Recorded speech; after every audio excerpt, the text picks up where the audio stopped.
Shalom, and welcome to Tov, the Jewish news channel.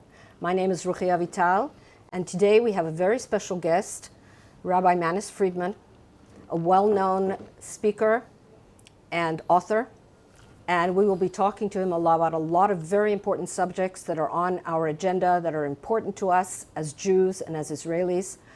But first, we're going to go out for a short message.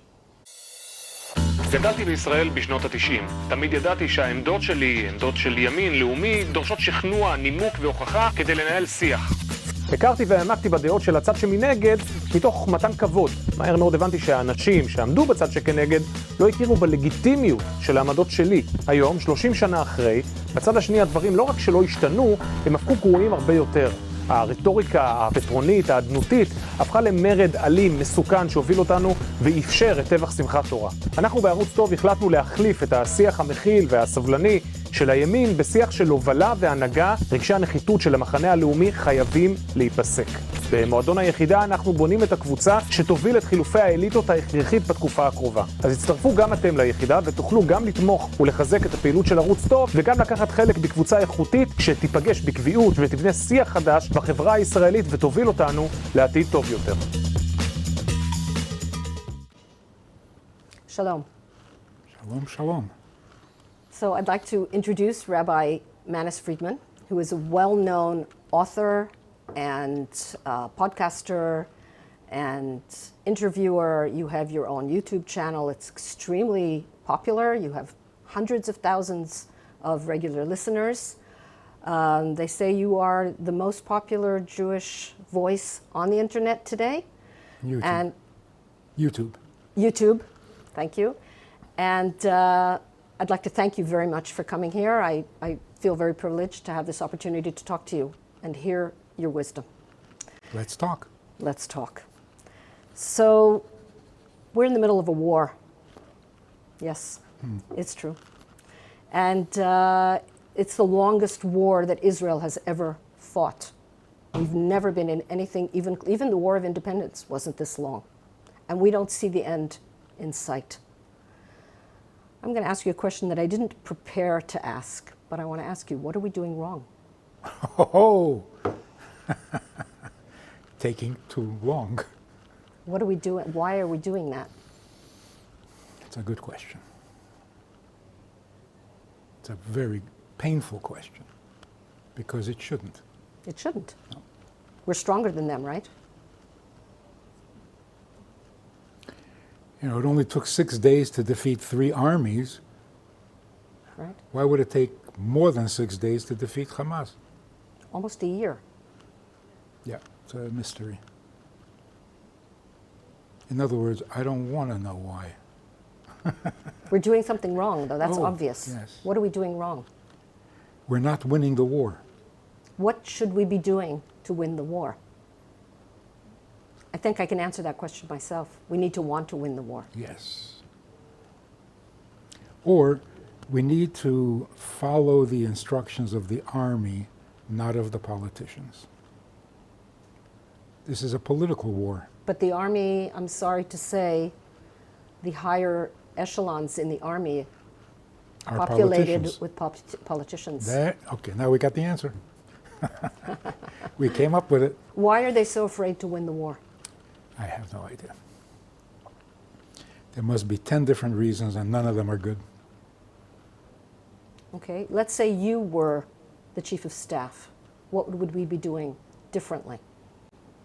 We would have won the war by now, How? by destroying Hamas.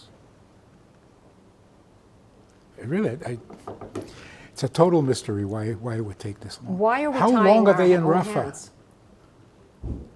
Not all of Gaza, just Rafah. Yeah. That takes more than a day? Something's not right. So we're tying our own hands, is what you're saying. Or there's some reason we don't want to conclude this. And it's not personal. It's not like Netanyahu doesn't want. No. There's a lot of influence behind this decision, and it's... If you were whispering in his ear, you have his ear, what would you tell him? Don't give in. More than that, I don't know what he could do. I don't envy him. No, and there's nothing to envy there. Absolutely. Yeah. So the Jewish way to win a war is, number one, as quickly as possible. Okay. You don't want children growing up and maturing in a war, because then you lose that whole generation. So to drag out a war for more than a couple of days or weeks, it's not just the tragedy of the war, it's the loss of the next generation. They're displaced. They don't have a normal schedule. All they know is war. All they hear is war. They're not going to be useful citizens when they grow up. You're talking about ours or theirs? Both. I mean, we're a little healthier, but... Yeah. So number one, it's got to be quick. And number two, it has to be decisive. If the enemy is not convinced that they lost the war, then we lost the war. Mm-hmm. How do we convince the enemy they lost the war? That's a very good question, because dying doesn't seem to be the definition of loss. I think we know the answer, actually. I think the only way the enemy understands that it's lost the war is when they lose territory. True. That's the only thing that really means anything to them. They don't care about the lives. They really don't. Yeah. It's worth it to them. I mean, I'm not saying, they don't love their children and whatever, but they have values that are more important than that. And the land is more important to them than that. So if we want to get deep into it, mm-hmm. These are the followers of Ishmael. Okay. Ishmael is not a fighter or a hunter like Esav. He's not going to conquer the land. He knows that. He's not going to conquer the land through force or through armies, because he knows that Eretz Yisrael is an inherited land. It was given to Avraham as a Yerusha. Question is, who inherits Avraham? They, of course, believe that they inherit Avraham, because Shmuel is the older brother. They haven't read enough of the Bible to know that it's rarely the older brother that actually gets it. Yeah, Esav made the same mistake. Mm-hmm. But Esav thought he could conquer the land because he's a fighter. The Crusades, and Esav realized you cannot own the land, Israel. You can't own it through conquest. Everyone tried, no one succeeded. Not the Romans, not the Greeks, not the Persians, not the Babylonians. They occupied it, but it never became Little Babylon. They even changed the name. And it didn't work. And it didn't work. Right. So they realized you can't. So they basically gave up.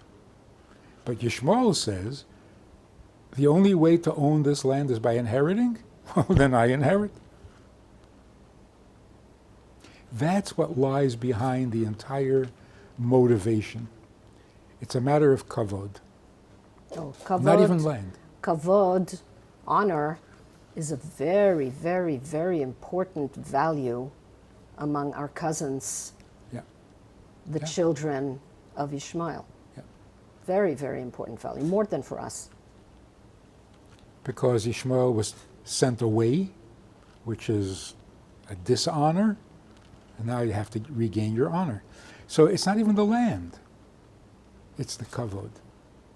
Mm-hmm. I'm the older son, I inherit.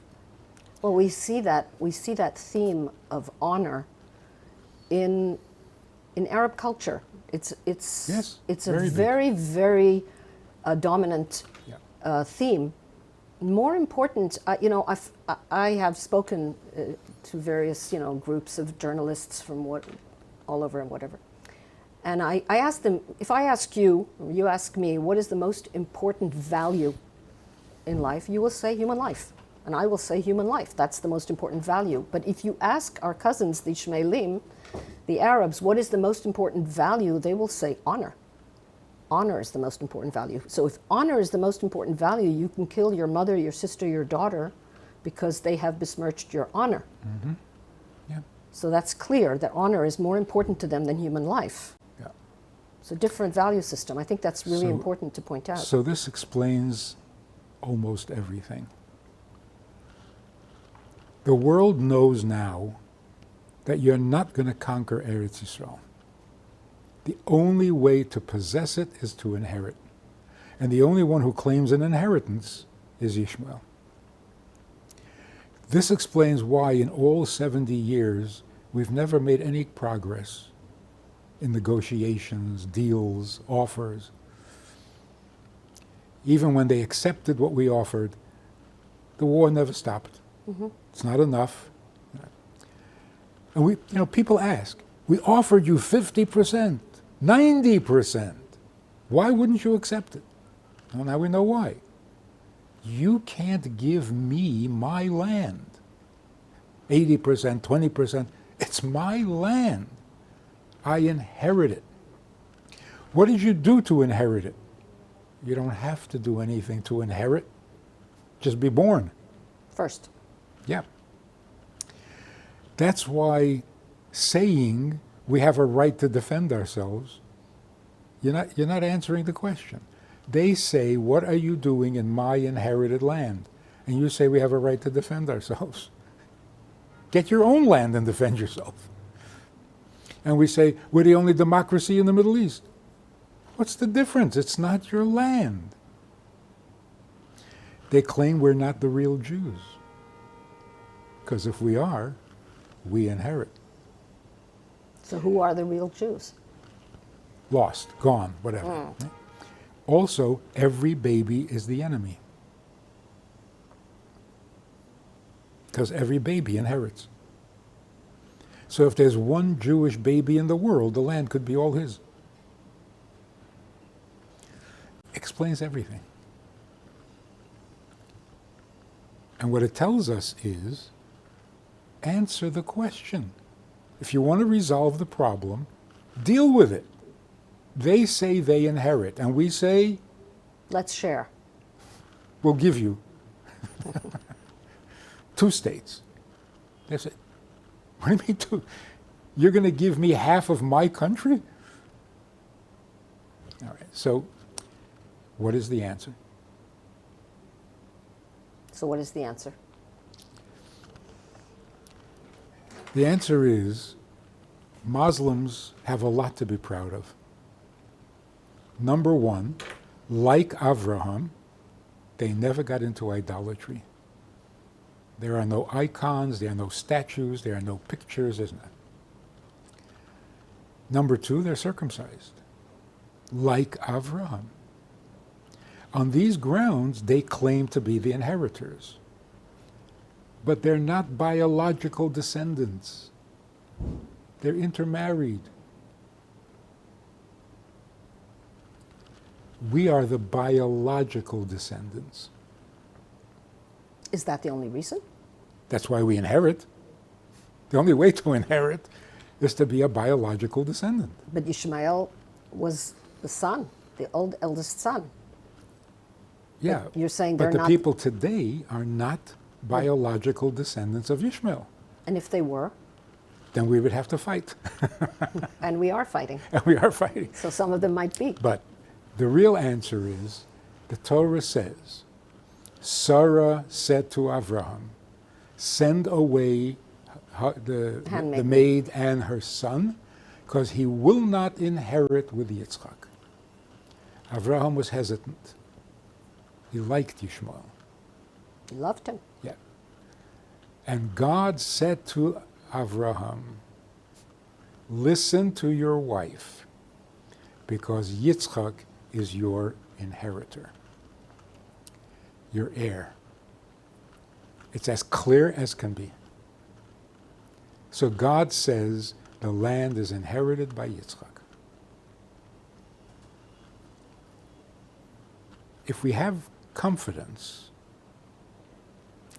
and the Muslims are religious people, if you make them aware of what God said, they will not only stop fighting, they will take down the mosque so that we can build a Bet HaMikdash.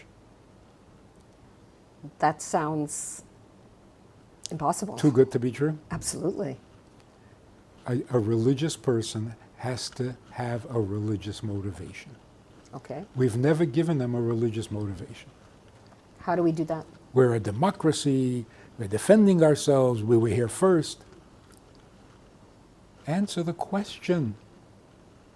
They say they inherit. Your answer is? Let's share. Yeah.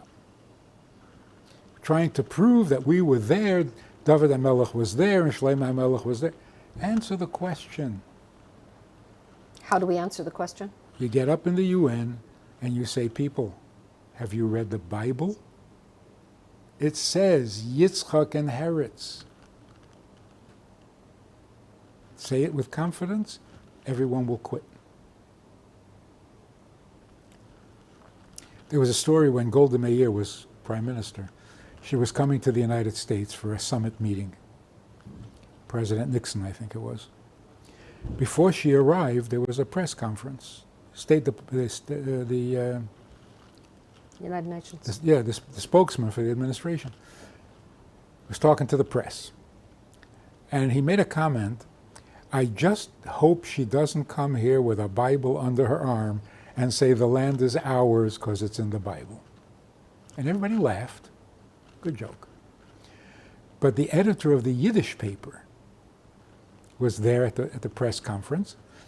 So he said to the spokesman, he said, would it bother you if she came with a Bible under her arm? And he became serious and he said, look, we're not officially a Christian country, but if the Bible says, what can we say? We don't realize how powerful the truth is. You simply state the truth. So I said this to many rabbis, and they said, well, of course, you can convince me, but you say it in the UN, nobody will buy it. What are you saying? That if you tell the truth, it won't work? Well, in that case, keep lying. Then you've given up the ship. I'd like to thank you very, very much, Rabbi Manis Friedman, for joining us here today for this very, very interesting discussion. I hope we can continue it, perhaps by long distance in the future. I've done that. It's doable. And I'd like to thank our listeners and viewers and remind everyone to click on Tov on your YouTube and all the other various channels that are available. Thank you very much and shalom. גדלתי בישראל בשנות ה-90. תמיד ידעתי שהעמדות שלי, עמדות של ימין, לאומי, דורשות שכנוע, נימוק והוכחה כדי לנהל שיח. הכרתי והעמקתי בדעות של הצד שמנגד מתוך מתן כבוד. מהר מאוד הבנתי שהאנשים שעמדו בצד שכנגד לא הכירו בלגיטימיות של העמדות שלי. היום, 30 שנה אחרי, בצד השני הדברים לא רק שלא השתנו, הם הפכו גרועים הרבה יותר.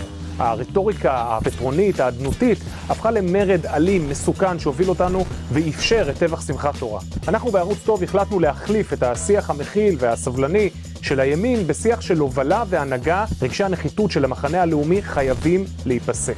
במועדון היחידה אנחנו בונים את הקבוצה שתוביל את חילופי האליטות ההכרחית בתקופה הקרובה. אז הצטרפו גם אתם ליחידה ותוכלו גם לתמוך ולחזק את הפעילות של ערוץ טוב וגם לקחת חלק בקבוצה איכותית שתיפגש בקביעות ותבנה שיח חדש בחברה הישראלית ותוביל אותנו לעתיד טוב יותר.